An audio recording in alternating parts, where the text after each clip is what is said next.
I'm Susan Forbes with Foodbuy Culinary Solutions, and I'm here today with Butterball. Hey, I'm Heather with Butterball Food Service. We're a proud partner of Foodbuy. Today we're going to use the roasted turkey tenderloin medallions in a traditional Massaman curry with some jasmine rice. The product in this works very well as a speed scratch item. You can pre-make your sauce, cook it with your potatoes and carrots, and then just fold in your fully cooked tenderloin medallions.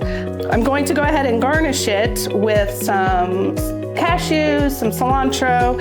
I always serve it with a little bit of fresh lime. That really brings out the flavor.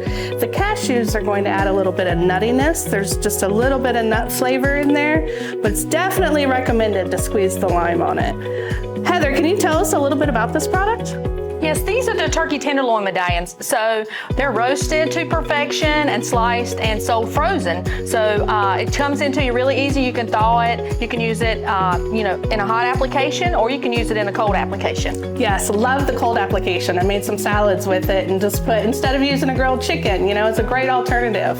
Please visit butterballfoodservice.com for additional recipes. Or reach out to your account manager